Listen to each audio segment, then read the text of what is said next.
Olá pessoal, novamente estamos aqui. Hoje vamos ver sobre valor eficaz e indutores. Valor médio, valor eficaz e indutores. E na nossa aula do dia 21, nós vimos essa matéria, valor médio e valor eficaz. Então, vamos rever o que nós tivemos aqui, ó. Vamos colocar aqui, ó.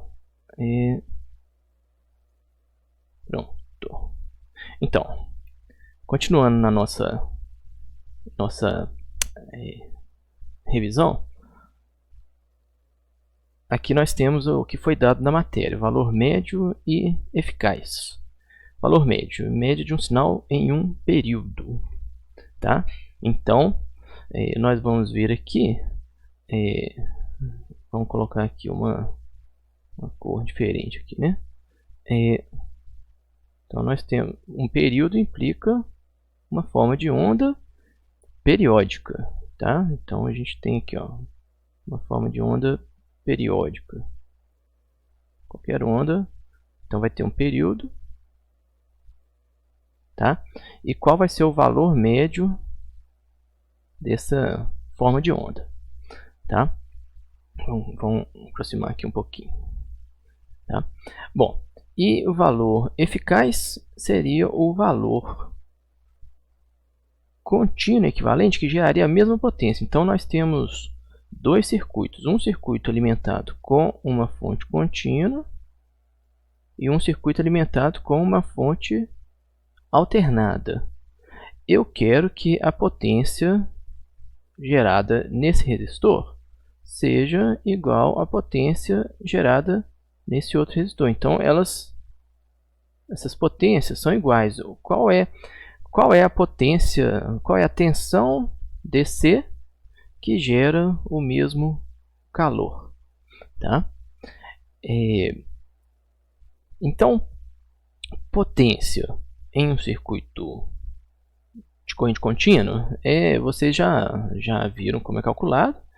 Essa fórmula aqui, ó, tensão ao quadrado sobre R. Então a gente vai guardar essa fórmula aqui, ó, tensão ao quadrado sobre R, tá?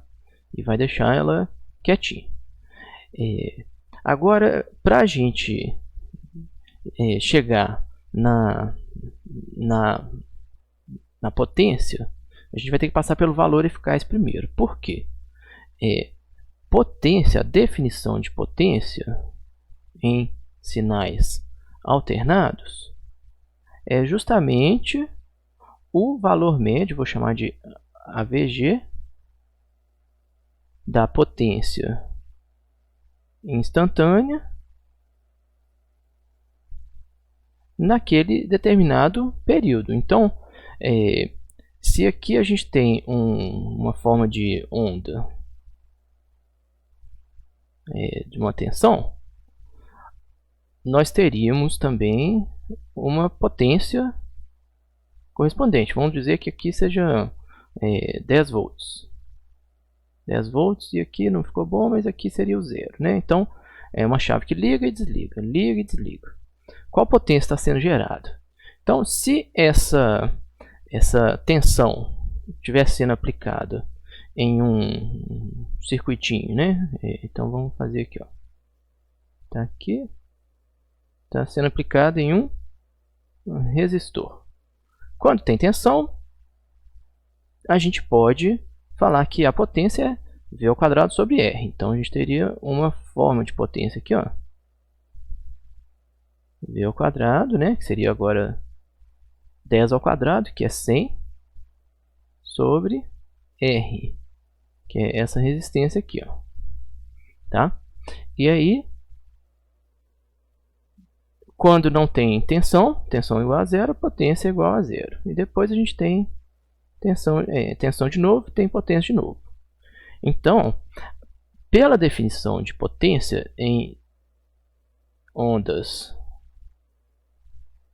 alternadas, a gente tem que pegar o valor médio dessa forma de onda aqui, ó, da potência. Então, por isso que a gente vai rever valor médio, tá bom?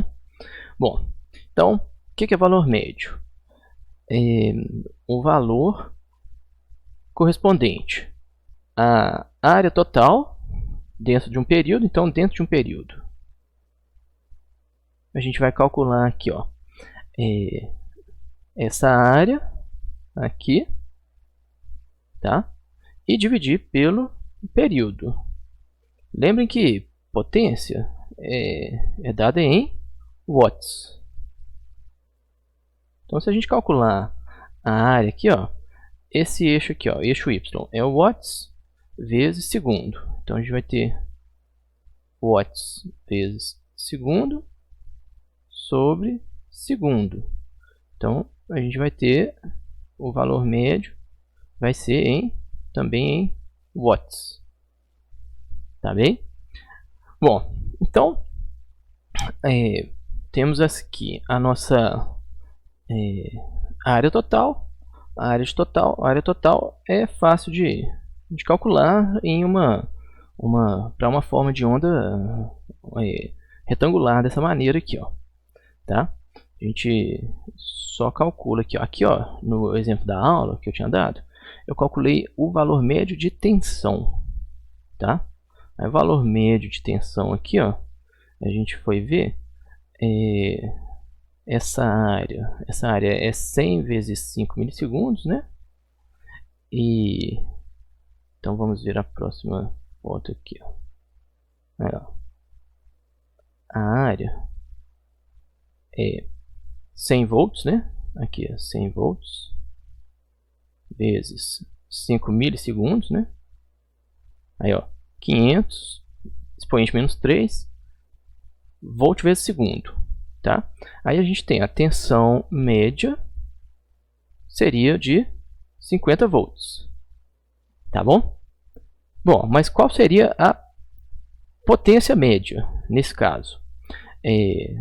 Para o exemplo de 100 volts, a gente teria 100 ao quadrado sobre R, tá? 100 ao quadrado sobre R,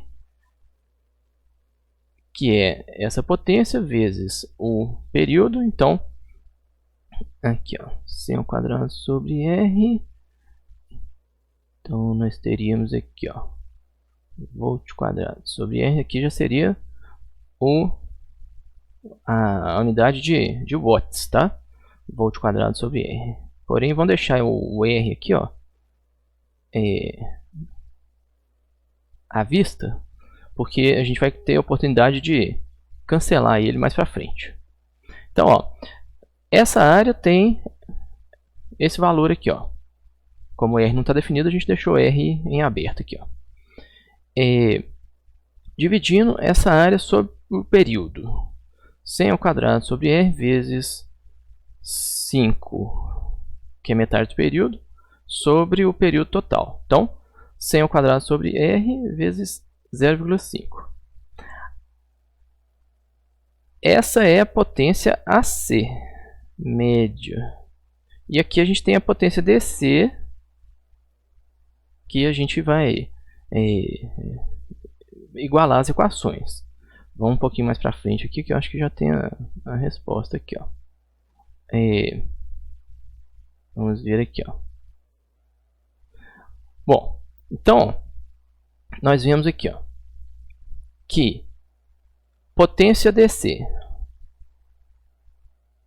que é essa aqui, ó, igual a potência AC, que é essa aqui, tá? E aí a gente visualiza aqui que a tensão DC equivalente para aquela forma de onda deveria ser 70 volts para que os dois circuitos gerassem o mesmo calor. Repara que esses 70 volts é diferente do valor médio de tensão média. Lembra lá, ó, tensão média foi de 50 volts. Aqui, ó. Tensão média foi de 50 volts. Porém, a tensão contínua equivalente para gerar o mesmo calor deveria ser de 70 volts aproximadamente. Por quê? Qual que é a diferença disso? Quando a gente tem uma forma de onda alternada de tensão, ó, vai de 100 para 0. Então a gente tem 100 volts e 0. Tá? Isso tem um valor médio de 50 volts. Então esse aqui é o valor médio, AVG. Tá? Bom, o que isso significa? Porque uma forma de onda periódica, ela sempre pode ser decomposta em seu valor médio de 50 volts. Então a gente tem 50 volts aqui, mais uma forma de onda alternada de 50 para cima e 50 para baixo. Tá? Então se a gente faz uma decomposição desse sinal alternado, a gente tem essa forma de onda aqui, ó. Então, ó, por exemplo, 50 mais 50 dá 100. 50 mais 50 dá 100. 50 mais 50 negativo dá 0. 50 mais 50 negativo também dá 0. Então, todo sinal que tem valor médio, ele na realidade, ele vem de dois sinais. Um sinal constante mais um sinal alternado. Tá? Então, esses dois sinais somados dão um sinal total. Tá? E aí a gente poderia pensar assim: esses dois sinais separados, eles geram potências separadas. Aqui, ó, tá? Mas não é isso. Por quê? Potência é uma função quadrática da tensão. Então, a soma de duas potências de 50 volts é diferente da potência de 100 volts. Então, se a gente tivesse aqui, ó, 50 ao quadrado aqui, 50 ao quadrado aqui, é diferente de 100 ao quadrado. Tá? Então, 50 ao quadrado mais 50 ao quadrado é diferente de 100 ao quadrado. Então, esse circuito aqui, ó, ele gera muito mais calor do que se a gente fosse somar dois circuitos aqui, ó, de 50 volts separadamente, tá bom? Porque a gente tem um efeito quadrático. Então, qual seria a nossa forma de onda, nosso valor de tensão que daria um valor médio aqui, ó, um valor eficaz aqui, ó. Qual que seria a nossa tensão eficaz, né? Eu vou chamar de RMS, que daria o mesmo calor dessa forma de onda aqui, ó, às vezes ligado e às vezes zero, tá? Então a gente vê que a nossa fórmula, né, de potência, ela aqui, ó, vamos voltar lá no início. Nós temos aqui, ó, aqui, peraí, pronto, aqui, ó, aqui a gente tem V ao quadrado sobre R, né? Tô chamando isso aqui de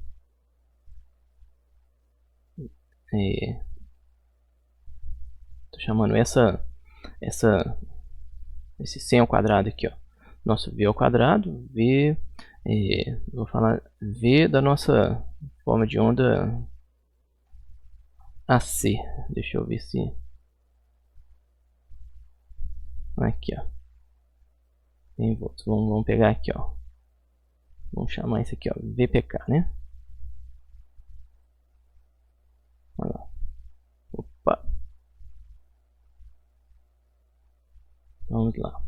VPK.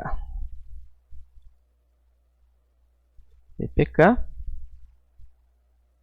E aqui, então, VPK ao quadrado.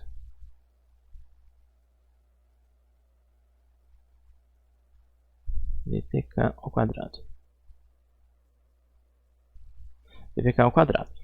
Bom, a área então vai ser VPK ao quadrado sobre R vezes o tempo ligado, ó, tempo ligado, ó, T1, tá bom? E como a gente já viu, o valor médio vai ser essa área, então área 1, é isso aqui, ó. O valor médio, PAC AVG, vai ser área 1 sobre período, que vai ser então essa equação aqui, ó, VPK ao quadrado sobre R vezes T1 sobre T, tá? Como a gente já tinha visto anteriormente, T1 sobre T é o Duty Cycle. Então, VPK ao quadrado sobre R vezes o Duty Cycle. O Duty Cycle está na foto anterior. Ó. Aqui, ó. Duty Cycle é o ciclo de trabalho. Ó. Tá bom? Então, Duty Cycle. Então, a gente já tem a fórmula para potência alternada média. Tá bom? VPK ao quadrado sobre R vezes o Duty Cycle. Então, quando a gente iguala essas duas equações, potência DC com a potência AC média, a gente tem aqui, ó,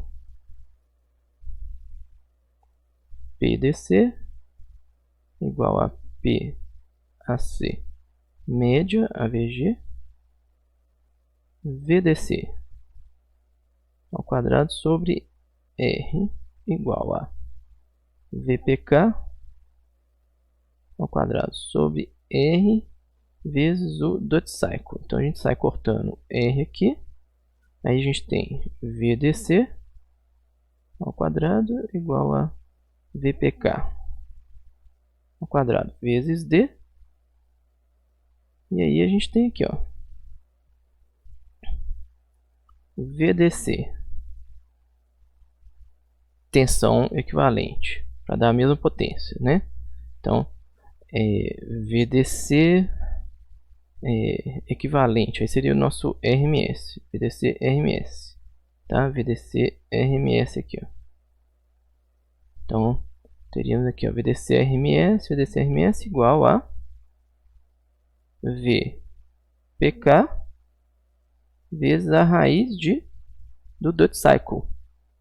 Essa aqui é a fórmula de valor eficaz para formas de onda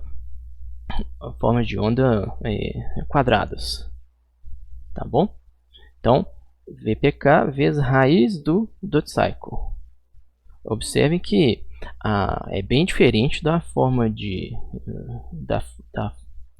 que eu nem coloquei aqui, né? A fórmula para valor de tensão média, tá? O valor, a fórmula, né, para tensão média, então vamos colocar aqui, ó, tensão média, VAVG, vai ser igual ao valor de pico, né, VPK vezes D. Então observem a diferença aqui, ó, dessa forma aqui, ó. Se a gente quiser o valor médio, é o valor de pico vezes D. Se a gente quiser o valor eficaz, é o valor de pico vezes raiz de D, tá? Acho que não precisa definir isso aqui, é só fazer o desenvolvimento aqui, ó. Colocar T VPK. Então a área vai ser VPK vezes T sobre período total. Então a gente vai ter aqui, ó, VPK vezes T sobre período igual a VPK vezes D. Tá bom? É só vir aqui sem colocar os números. Tá? Então, valor médio é uma coisa, o valor médio vai indicar, vai ser útil para a gente, se a gente quiser fazer a decomposição da nossa forma de onda, num valor médio mais um valor alternado. Tá? Isso é útil para projetar filtros, alguma coisa desse tipo. Então, porque a gente trata o valor médio de um jeito e o valor alternado de outro jeito. Agora, se a gente quiser saber quanto que teria que ser a tensão para gerar o mesmo calor naquele resistor, aí a gente usaria essa equação aqui, VPK vezes raiz de D. Tá? Então, isso é valor médio e valor eficaz. Bom, então, sabendo disso, né, numa senoide, como é que é o valor eficaz numa senoide? Bom, aqui uma senoide, ela já não vai ter, a gente não vai se preocupar com o valor médio de uma senoide, o valor médio de tensão de uma senoide. O valor médio da tensão da senoide é 0. Tá? Mas quando a gente vai para potência, vamos calcular a potência. Aí o que acontece numa senoide? Vamos pegar aqui, ó. Isso. Vou pegar aqui.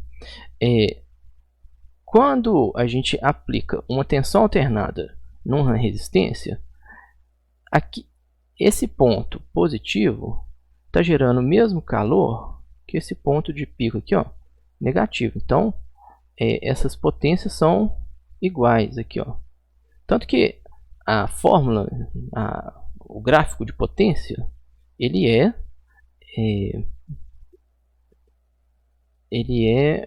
o quadrado dessa forma de onda. Então, 180 ao quadrado, 32.000. Menos 180 ao quadrado, também 32.000. Então, a gente tem uma potência aqui, ó. No caso de um resistor, só existe potência positiva. A potência só vai para o ambiente, tá? E isso a gente chama de potência positiva, tá? Se alguma energia voltasse para o circuito, a gente teria potência negativa, mas o resistor ele só queima energia, então a gente só tem potências positivas, tá? Bom, então nós precisamos calcular as áreas, né? As áreas, vão calcular a área total disso aqui, dividir pelo período, e aí a gente tem o valor de potência gerada na aplicação daquele ciclo, tá? E aí a gente igualaria novamente a um circuito de corrente contínua, né? Qual circuito de corrente contínua, qual seria a tensão que daria o mesmo calor gerado? VDC. Aqui, ó, VDC RMS. É isso aqui que a gente quer descobrir, qual o valor disso aqui, tá? Bom, nessa aula eu falei para vocês, não vão preocupar com equação não, matemática. Vamos fazer isso aqui na unha mesmo. Vamos calcular as áreas no braço. Então, que foi assim? A gente dividiu, né? De 30 em 30 graus. Então a gente tem 90 volts, 156, 180. Então a gente obteve os valores, tudo em função da resistência que a gente vai deixar em aberto. A gente calculou uma área só de 1/4 aqui da curva, tá? Não precisa mais do que isso. Então a gente tem 1/4 do período,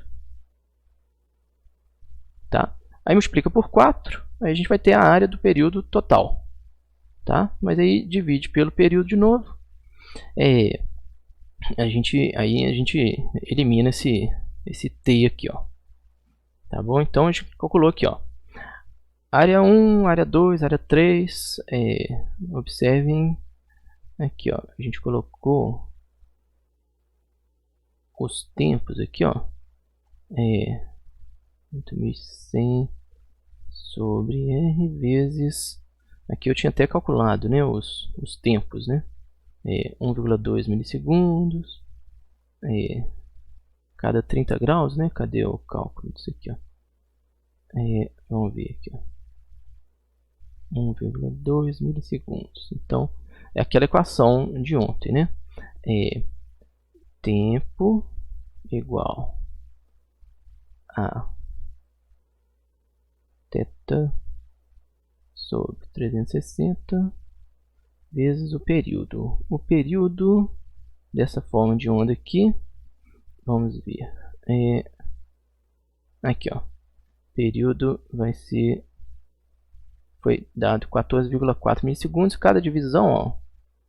Cada divisão era 1,2 milissegundos, tá? Então, daí a gente vê as áreas, tá? Então vamos lá. Aqui, isso. Bom, então, aqui, ó, 30 sobre 360 vezes o período. Mas aqui já tinha dado a divisão, o tamanho da divisão aqui, ó, que era 1,2 milissegundos. Bom, então é possível calcular a área. A gente nem precisaria, né, realmente calcular usar esse valor aqui, ó. Seria só falar que é 30 graus, por exemplo. A gente poderia calcular as áreas em função do ângulo, por exemplo, né? Considerando aqui, ó, 360 graus, né? Todo esse período aqui, ó, ou 30 graus aqui, ó. Aqui, ó, 30 graus, tá? Então a gente poderia muito bem substituir o tempo aqui por 30 graus ou π sobre 6 radianos.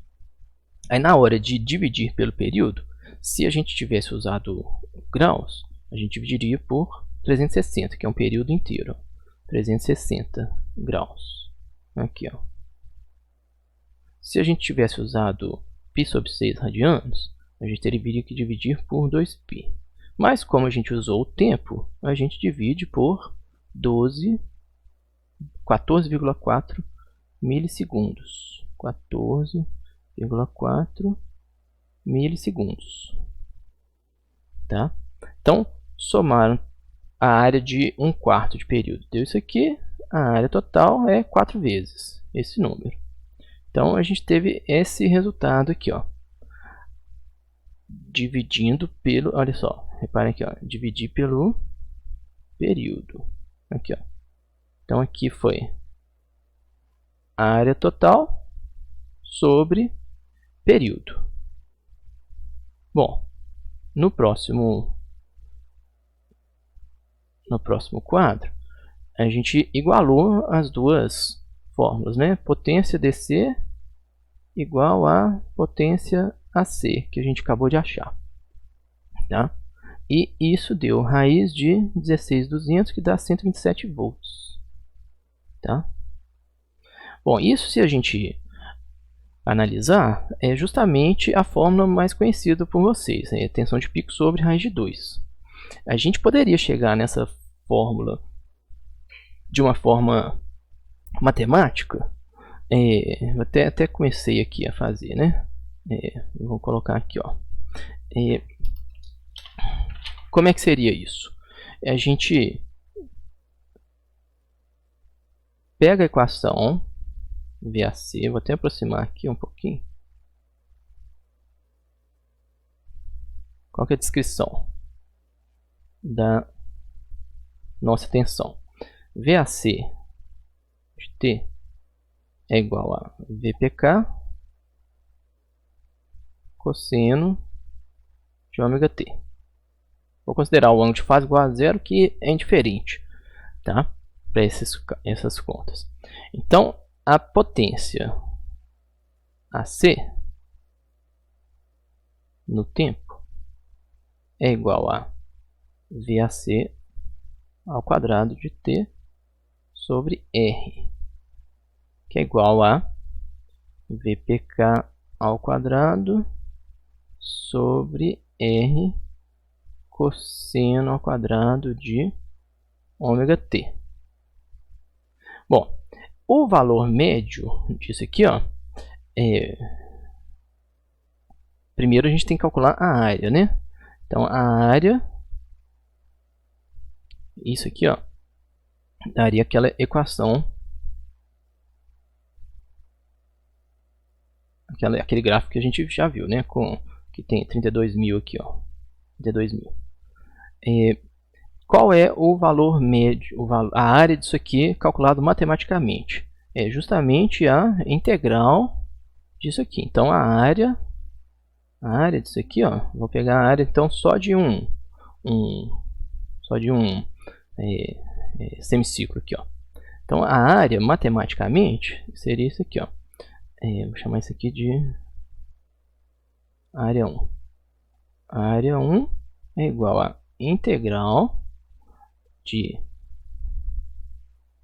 no período, né? De 0 aqui, ó, de 0 até π, aqui é 2π, né? Poderia usar também aqui 180, né? De 0 a 180. Área 1, né? A área total, vamos pegar a área total. A total é 2 vezes isso. Então, A1 mais A2, né? Integral dessa equação aqui, ó. BPK ao quadrado sobre R vezes cosseno ao quadrado de ômega t dt. Ó, isso aqui é uma equação que vocês não viram ainda, tá? Integral, né? Obviamente, vocês não viram integral. Bom, qual que é o resultado disso aqui? Aqui, ó, ômega t dt.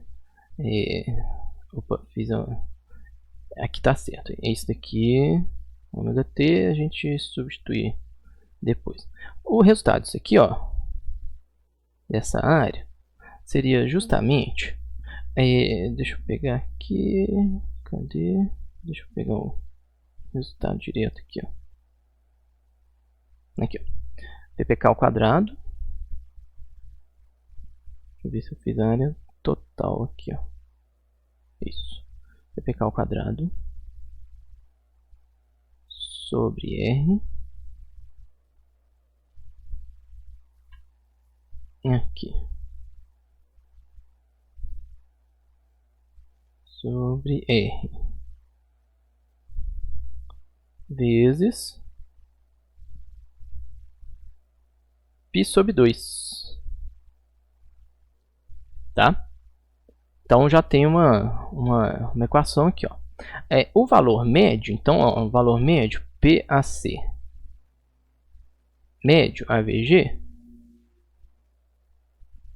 Bom, como eu fiz aqui, ó, de 0 a π, faltou um 2 aqui, ó, 2, tá? Faltou esse 2 aqui, ó, 2 e 2. É 1 sobre período vezes a área total, tá? O período, como eu estou fazendo tudo em radianos, o período é radianos, então vai ser 1 sobre 2π vezes 2 VPK ao quadrado sobre R vezes π sobre 2. Então vocês vão ver que vai cortar um monte de coisa aqui, né? Então vai cortar esse 2, esse 2, esse π, vai sobrar só VPK ao quadrado sobre 2R. Então essa é a fórmula que a gente chegaria se a gente fosse deduzir matematicamente, tá? E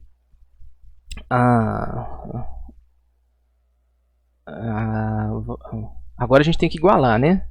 Igualar essa equação com essa aqui. Opa. Então nós temos aqui, ó, PDC igual a PAC AVG. Então a gente tem aqui, ó, VDC. Então já seria o nosso valor eficaz, RMS, né?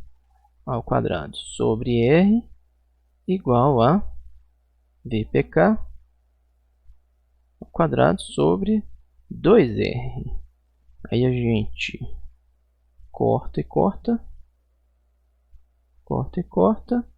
Aí a gente vai ter VDC RMS igual a VPK sobre raiz de 2. Então, essa é a dedução matemática para essa equação. Tá? Aqui que vem a dedução matemática, mas vocês não precisam se preocupar com a dedução matemática. Eu mostrei aqui só para vocês verem que essa fórmula veio de onde que ela veio. Tá? Então, a gente pode chegar matematicamente ou chegar aqui, ó, através do cálculo bruto, né, das áreas. Então, vocês veem que com 3 algarismos significativos a gente obteve o mesmo resultado. E com uma aproximação de 30 graus também, um intervalo de 30 graus, foi muito bom esse resultado. Tá? Então a gente não precisa preocupar mais do que isso. Agora, faltou só eu falar mais uma coisinha aqui. Qualquer forma de onda que vocês quiserem calcular o valor eficaz ou a tensão contínua equivalente, que vai gerar aquele mesmo calor, é esse mesmo processo. Vocês vão pegar a forma de onda. Então, deixa eu aproximar aqui de novo. Ó. Vocês vão pegar a forma de onda da tensão, né? Sempre vai ser dado. Então vamos supor aqui, ó. Imagine que vocês recebam uma forma de onda para calcular a tensão eficaz. Vocês não têm a fórmula. A forma de onda triangular, vamos dizer, né? A tensão triangular. Então VAC aqui, ó. Vamos chamar isso aqui de tensão de pico. Então, ó, vocês vão fazer sempre o mesmo processo. Primeiro é elevar ao quadrado. Então aqui, ó, elevar ao quadrado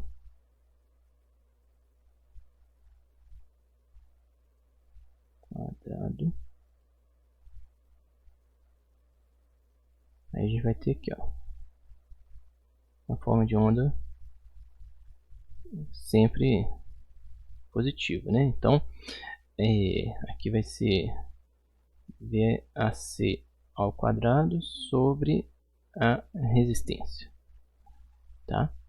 Aí 2, obter a área. Então, já que aqui é constante, vocês precisam obter só uma área aqui, por exemplo, e multiplicar por 4. Aí 3 dividir pelo período. Opa, deixa eu aproximar isso aqui. Muito ruim aqui, peraí. Aí. Dividir pelo período. Aí vocês obtêm a potência alternada média e comparar com a equação de potência DC. Fazer a igualdade. PDC igual a PAC AVG. Tá? Vocês viram aqui, ó. Sempre a gente vai ter uma. Vou fazer um aqui, ó. A gente vai ter. Opa! A gente vai ter VDC ao quadrado sobre R igual a alguma coisa. Então, vocês sempre vão ter a VDC RMS final, né? Sempre vai ser igual a raiz de alguma coisa, tá bom? Então é dessa forma que calcula o valor eficaz de qualquer forma de onda.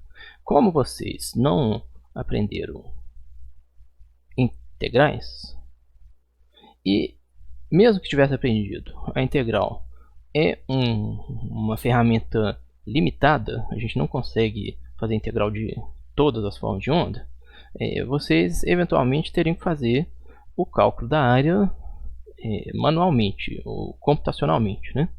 E o processo seria esse.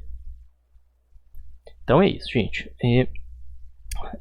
Vamos passar para a próxima tema, que é indutores. Bem, então vamos lá falar de indutores agora. Vamos aqui, pronto. Bom, para a gente falar de indutores, a gente falou da lei de Faraday, tá? Então temos aqui o que é a lei de Faraday?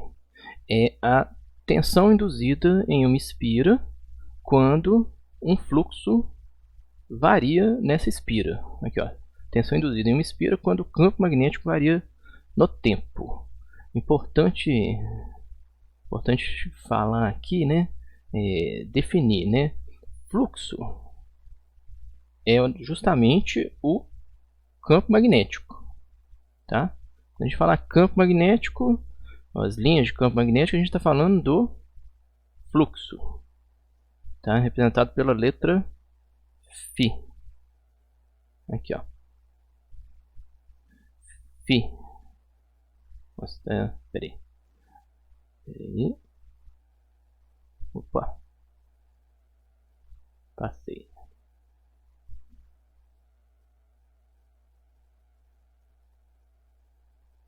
Φ. É o nosso campo magnético.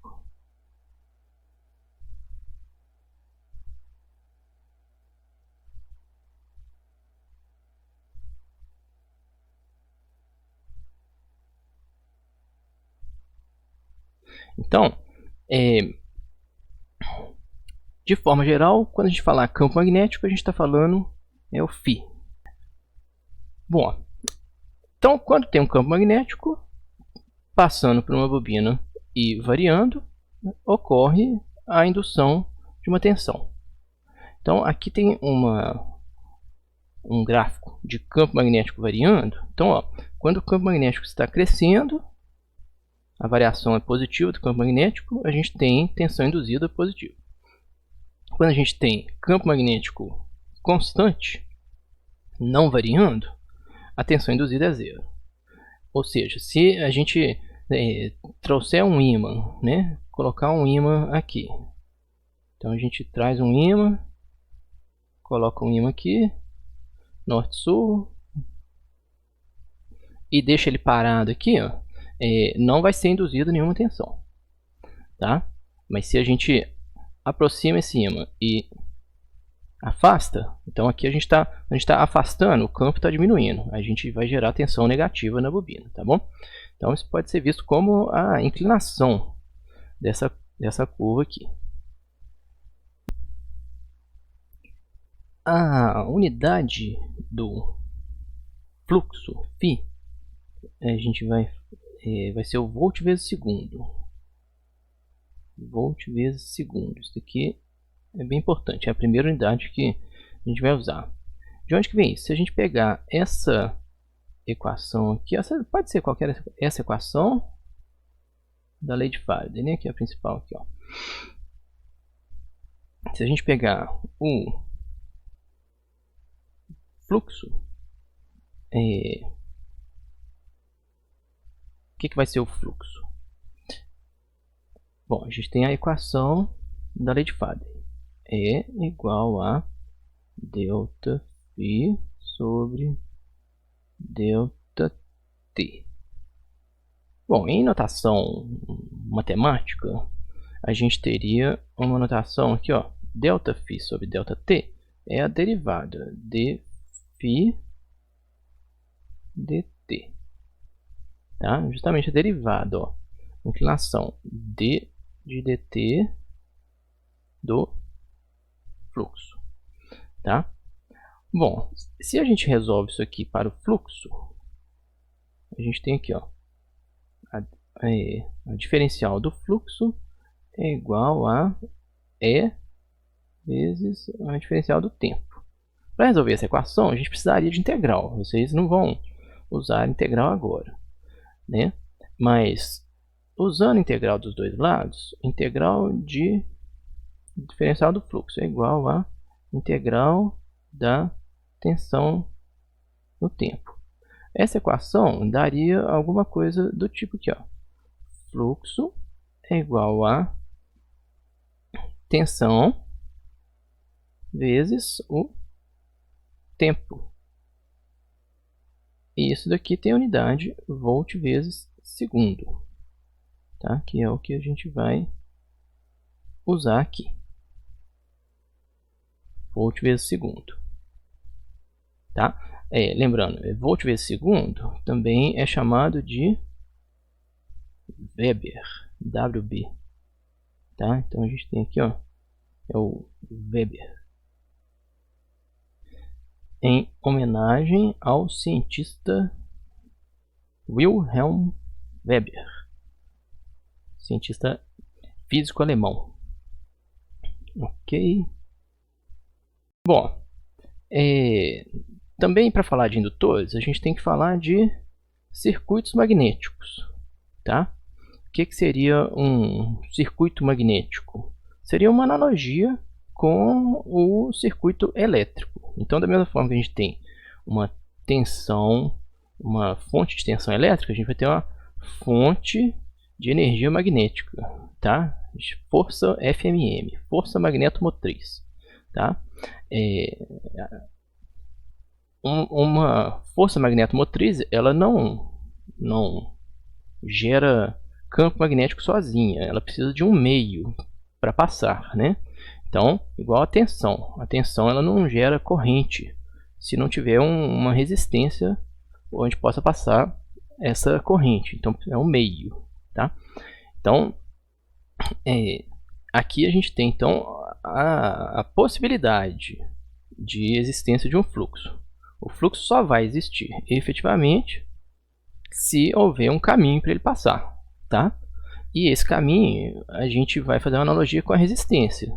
E a gente vai chamar de relutância magnética, tá? Então, se tem um caminho e tem uma possibilidade, uma força magnética, magnetomotriz, um fluxo é criado, da mesma forma que uma corrente é criada se existe um caminho para ela passar, tá? O valor da relutância, né, o valor da resistência, depende do caminho, então. Então, o caminho que a gente tem é um caminho, vamos colocar aqui, ó. Vou fazer um circuito magnético aqui, ó. Acabou que eu não fiz, né? Então, vamos supor que a gente tenha um núcleo de um transformador, por exemplo, tá? Um núcleo magnético fechado aqui, ó. Tá? Então, aqui a gente tem espiras envolvendo esse núcleo magnético. Aqui o número N de espiras e uma corrente circulando. Então aqui nessa região a gente vai ter justamente a nossa força magnetomotriz, NI. Aqui, ó. mais e menos, que vai passar por aqui, ó, tá? E a gente vai ter a relutância. Tá? Então esse é o nosso circuito magnético. Então, ó, qual que vai ser o valor dessa relutância aqui, ó?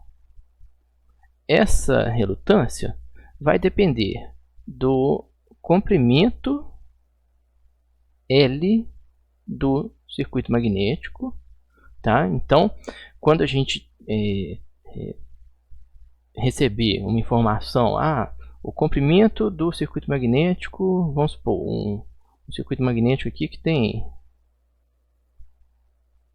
vamos dizer, 100 milímetros aqui, ó, 100 milímetros aqui, aí a gente já fora de escala, né? Claro.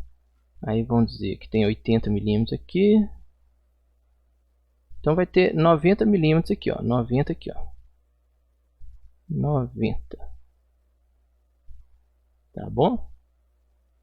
É o valor médio aqui, ó, que a gente vai considerar.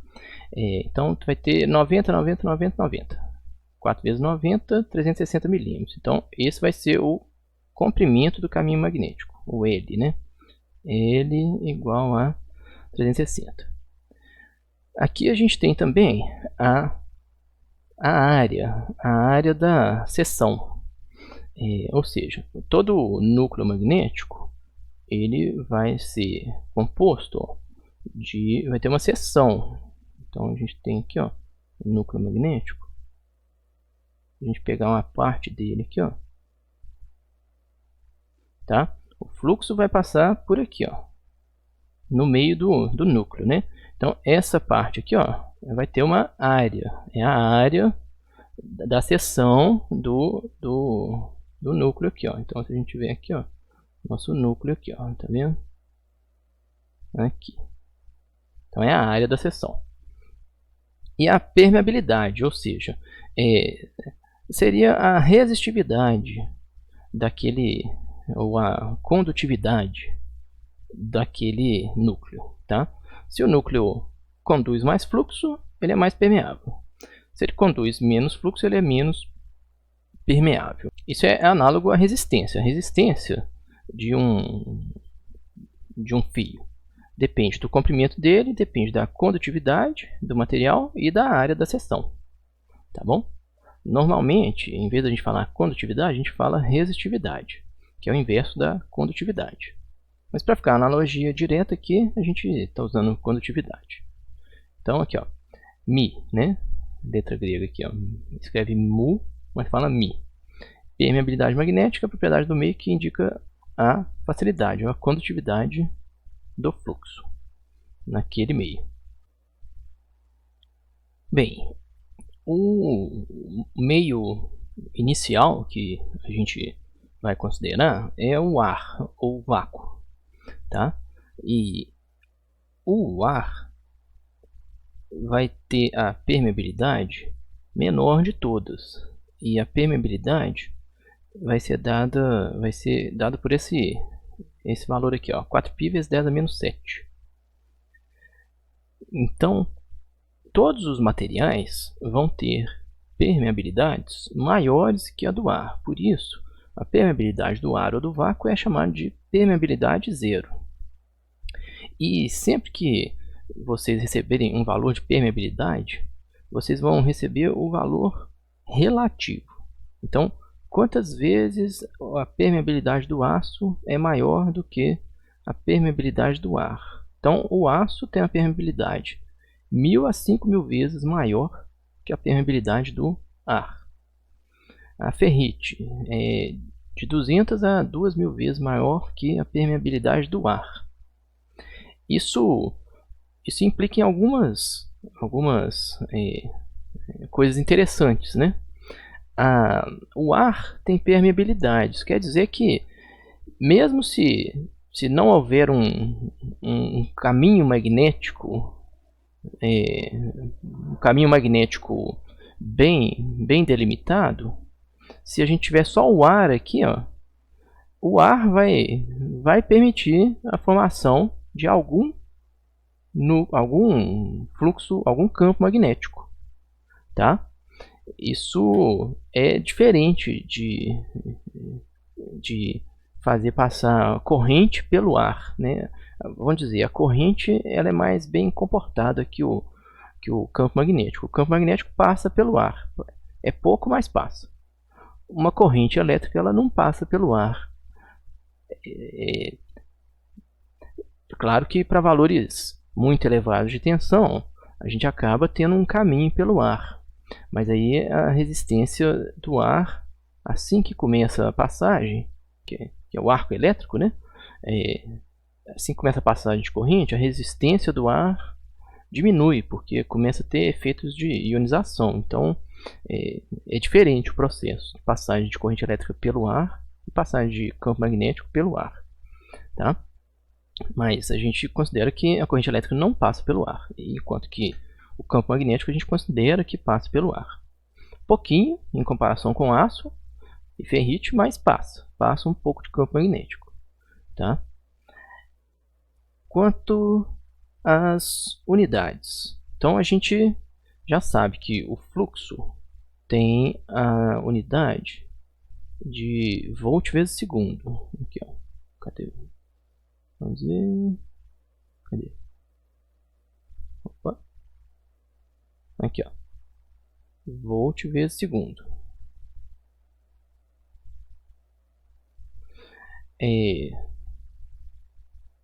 Força magnetomotriz, a gente já sabe que tem a unidade de ampere. Porque espira não é unidade, então tem a unidade de ampere. Então, qual vai ser a unidade da relutância? Então, relutância vai ter unidades de ampere por volt segundo. Ampere por volt segundo. Tá aqui, ó. Ampere por volt segundo. Tá bem? Agora, sabendo disso, sabendo que a relutância tem essa unidade de ampere por volt segundo, a gente pode calcular, saber qual que é a unidade da permeabilidade. Então, a permeabilidade, Mi,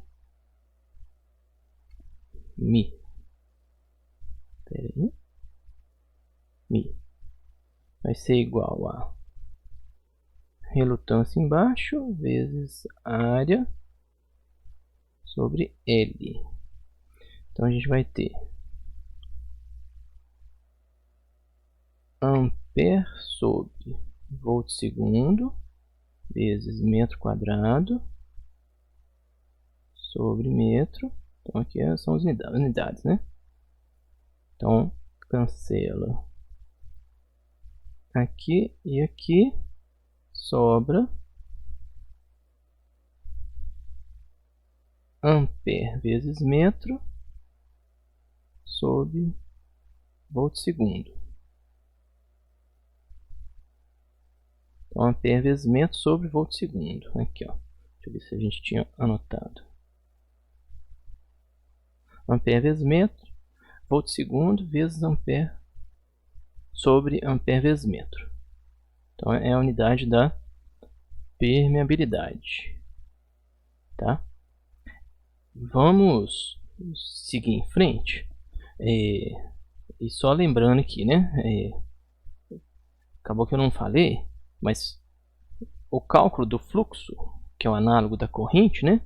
Se aqui a gente calcula a corrente nesse circuito I é igual a V sobre R, para calcular o fluxo, que é o análogo da corrente, a gente calcula o fluxo usando força magnetomotriz sobre relutância. Tá? Então, vamos continuar. Então, temos essas unidades. A gente ainda vai chegar na unidade do Henry. Vamos lá. Bom, aqui nós temos a equação que veio da Lei de Faraday. Vamos pegar aqui de outra cor aqui, ó. Essa equação aqui, ó. Né? Então, tensão induzida é igual a N dφ dt, tá? Mas aí, de onde que é esse VL aqui, né? Se a gente tiver um circuito ligado, vou colocar uma fonte aqui, ó, uma fonte qualquer, vou colocar uma fonte desconhecida aqui, ó. Vou chamar essa fonte aqui de VL, ligada num indutor. Essa daqui é a representação do indutor no circuito, tá? Então, aqui é a tensão induzida. Então, a tensão induzida é a tensão que vai aparecer nos terminais. A tensão E vai ser igual a tensão VL, tá? Que vai vir do circuito. Tá? Então, a gente substitui aqui, ó, VL igual a N dφ dt. Então, temos aqui, ó. Bom, beleza. Agora a gente já sabe que o fluxo, né? Fluxo é igual a força magnetomotriz sobre relutância. Então a gente joga aqui, ó. Aqui novamente a gente entra na derivada, que vocês não têm obrigação de saber. Aí eu vou só falar para vocês o que acontece. Quando esse termo entra aqui, N é o número de espiras, não varia. R é a relutância, também não varia. É o meio, já está construído lá o indutor.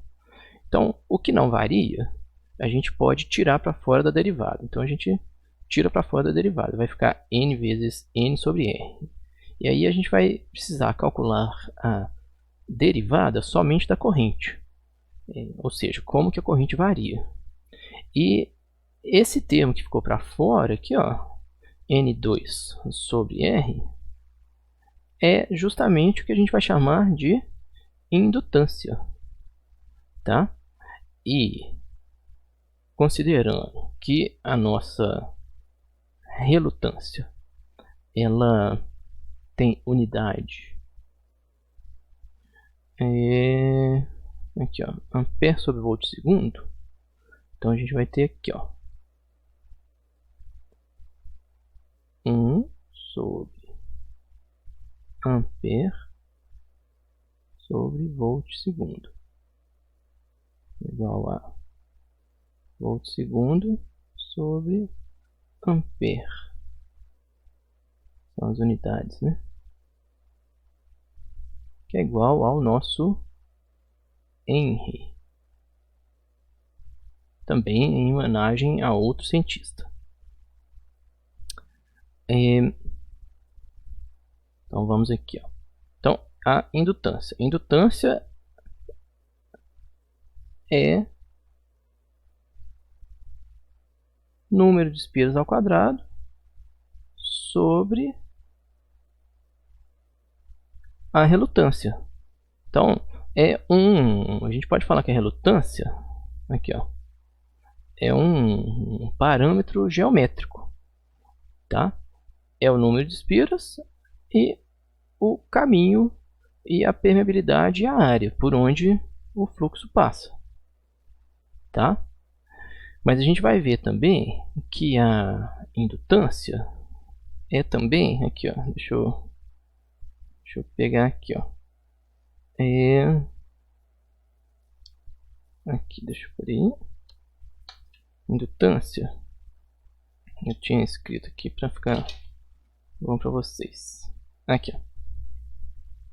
Indutância é uma relação entre o fluxo magnético, aqui, ó, o fluxo magnético e a corrente. Então vamos fazer aqui, ó. Então ficou faltando colocar aqui que a indutância, qual é a relação da indutância corrente e o fluxo, né? Porque aqui a gente vê que indutância parece ter um parâmetro geométrico, tá? Porém, se a gente voltar naquela equação, fluxo igual a força magnetomotriz, NI, sobre R. Bom, se eu multiplicar por N dos dois lados, eu vou ter Nφ é igual a N2 I sobre relutância, que é justamente a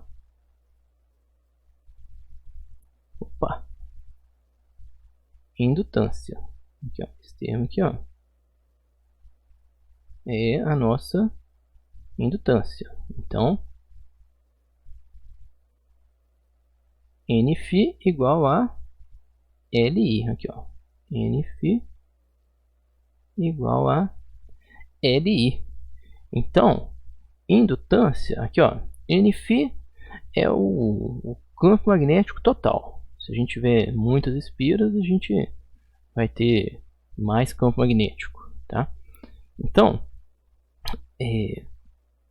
olha só, indutância é o termo que relaciona a corrente com a geração de campo magnético. Então, indutância também pode ser vista como a proporção entre a corrente e o campo magnético total criado. A gente poderia até traçar um gráfico aqui, ó, em que a gente tem o eixo da corrente e aqui a gente tem o campo magnético total, Nφ. E a inclinação é justamente a indutância. Então, quanto maior a indutância para uma mesma corrente, aqui, ó. Então, se a indutância crescer para uma mesma corrente, a gente vai gerar mais campo magnético, tá? Total, tá? Porque uma espirazinha gera uma unidade, um campo magnético. 2 espiras vão gerar o dobro, 3 espiras, 10 espiras, 1000 espiras vão gerar muito mais campo magnético, tá? Então, a indutância é justamente isso, é quanto que a gente consegue gerar de campo magnético para uma dada corrente, tá? Esse campo magnético total também, ó, esse Nφ aqui, ó, vai ser chamado também de lambda, tá? Aqui, ó, seria o nosso campo magnético total, né? Fluxo magnético total. Vou colocar primeiro o nome, né? Lambda.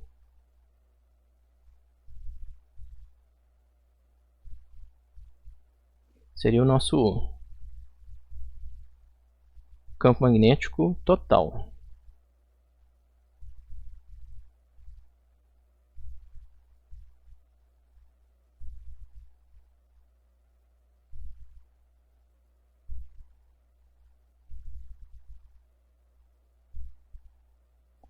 Gerado pelas N espiras. Também é chamado de enlace de fluxo.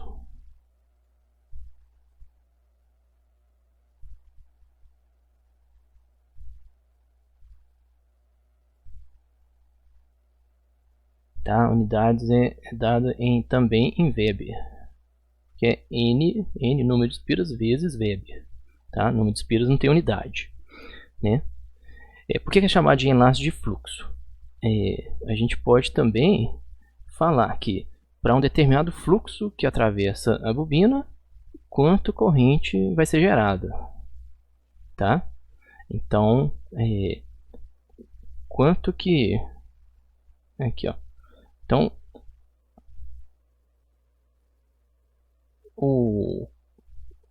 a nossa bobina, se a gente já tem um campo magnético em determinado lugar e a gente aqui, ó, já temos um campo magnético formado em algum lugar, aqui, nosso campo magnético. Aí a gente vem com a nossa espira, com a nossa bobina, né? A gente vem com a nossa bobina. Deixa eu fazer minha bobina aqui. Então a gente vem com a bobina. Nossa bobina tem lá as 4 espiras, tá? Esse fluxo vai ser enlaçado 4 vezes. Então a gente vai chamar de aqui, ó, N vezes o fluxo vezes a indutância, vai ter a nossa corrente relativa àquele enlace de fluxo, tá bom? Então, enlace de fluxo é também um termo muito comum que a gente vai ver por aí. Corresponde a nossa bobina passar num campo e enlaçar aquele fluxo.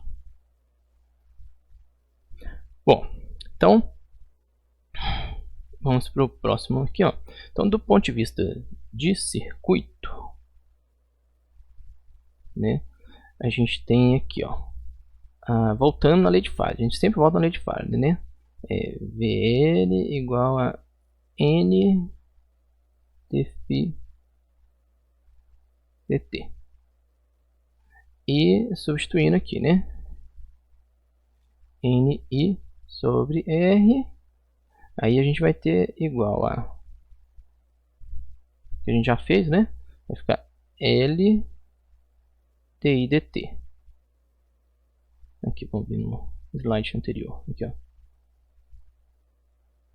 Aqui, ó. L di dt. Essa equação aqui, ó. Tá? Então, do ponto de vista de circuito, a indutância vai ser a proporção. O quanto de tensão vai ser gerada. Aqui, ó. O quanto de tensão vai ser gerada quando a corrente variar. Aqui, ó. Então, quando a corrente variar, vai ser gerada uma tensão nos terminais da bobina. E a indutância é essa medida de proporcionalidade. Então, aqui, ó, a medida da proporção entre tensão gerada e a variação da corrente. Bom, então, ó, faltou colocar aqui, mas se eu tiver lá uma corrente constante, a variação dela é 0. Então a gente vai ter 0 de tensão na bobina. Agora, se a corrente cresce, a gente tem variação positiva de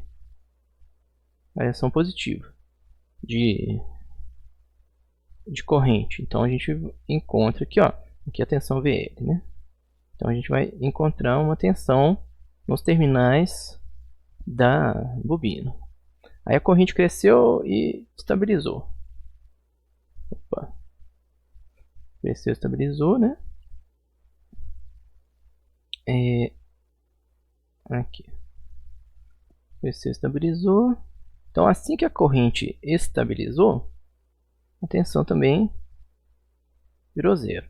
Aí vamos dizer que a corrente diminuiu. A corrente está passando. Então está tendo variação aqui, ó, variação negativa de corrente. Então a gente vai ter tensão negativa surgindo nos terminais da bobina.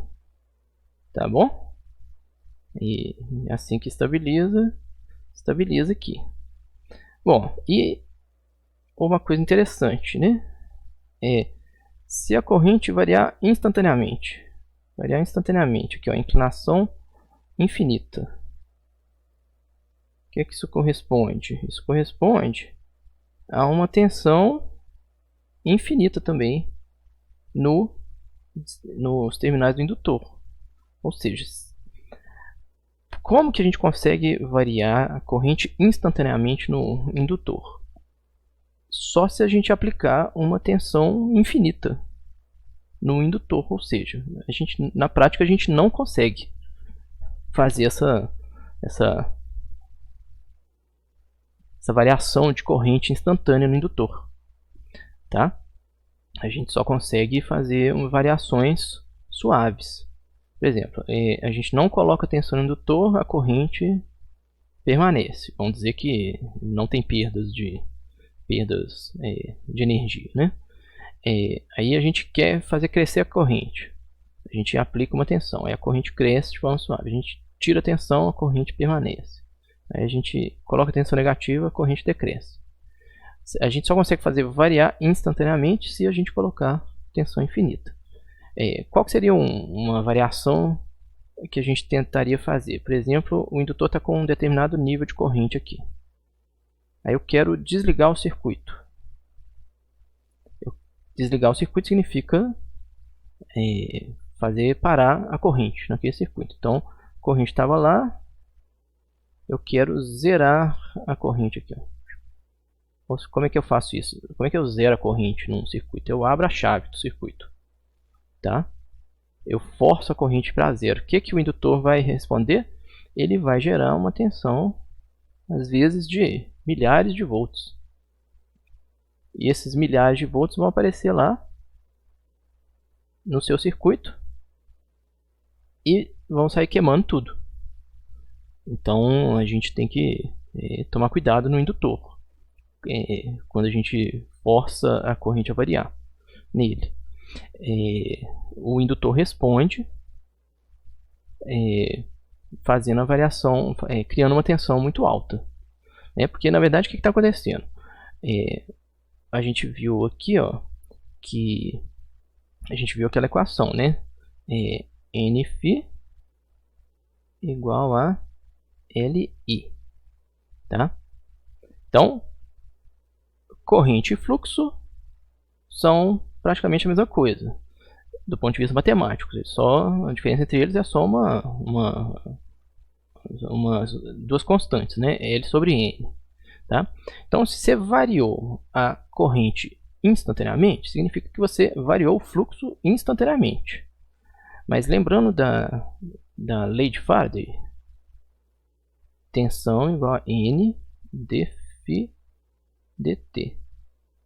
Se você variou o fluxo instantaneamente, você criou uma variação infinita e criou uma tensão infinita no indutor. Ou seja, o indutor, ele sempre vai ter, sempre que estiver passando corrente nele, no indutor, vai ter um campo magnético associado. Então, se a gente tem aqui, ó, o nosso indutor, está lá passando corrente. Se está passando corrente, tem campo magnético. Tá, o campo magnético vem aqui, dá a volta e vem para cá. Tá? Então temos campo magnético aqui, ó. Tá passando pelo ar. Nesse caso, o campo magnético passando pelo ar. O campo magnético é uma forma de energia, tá? Até vou falar aqui, ó, do ponto de vista de energia, o indutor é um armazenador de energia, porque o campo magnético ele é uma forma de energia. Quando a gente tenta, vamos supor que a gente tivesse aqui, né, o nosso circuito, né? Aqui, ó. A gente tivesse uma corrente circulando aqui, né? Quando a gente tem, ficou meio ruim aqui. Quando a gente tenta abrir esse circuito instantaneamente, o que acontece? O campo magnético vai decrescer e vai devolver toda a energia dele. E ao decrescer, ele varia muito rápido e gera muita tensão aqui, ó. Opa. Aqui é a nossa conversão, né? Vai gerar uma tensão negativa. Então, o indutor vai gerar uma tensão bem grande aqui, ó. E ao tentar abrir a chave, a gente vai observar, ó, aquela faísquinha que dá às vezes quando a gente abre o interruptor da lâmpada de casa.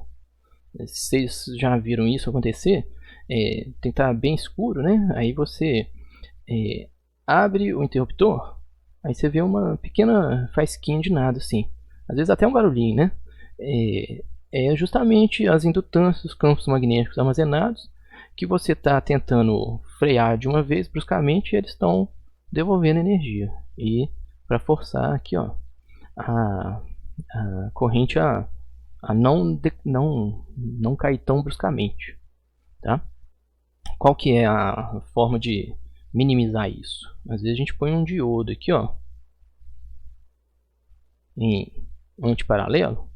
Vocês observam, ó, aí o que acontece? Quando eu abro essa chave, a corrente pode circular por aqui de forma suave e o campo pode decrescer de forma suave. Então não estraga a sua chave, tá? Outra equação aqui também importante é essa aqui, ó, a energia armazenada no indutor. Energia armazenada no indutor é proporcional ao campo magnético, né? Aqui, ó, I ao quadrado, né? O que é I ao quadrado? I é igual a, vamos substituir, né? N sobre L φ. Aqui, ó. Então, energia, aqui, ó, vamos ver aqui, ó, L sobre 2 vezes E ao quadrado. Aqui, ó.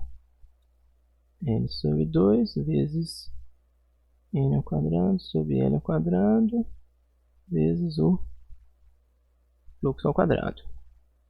Tá? Então a gente corta aqui. Essa forma aqui não é muito comum, né? Cortou. Aí a gente vai ter aqui, ó, N ao quadrado sobre 2L vezes o campo magnético. Tá? Então, aqui, ó, N vezes φ ao quadrado é justamente o enlace de fluxo, né? Enlace ao quadrado sobre 2L. Essa forma aqui é menos comum. A gente usa mais essa forma aqui, ó. Energia armazenada em joules é igual a Li ao quadrado sobre 2.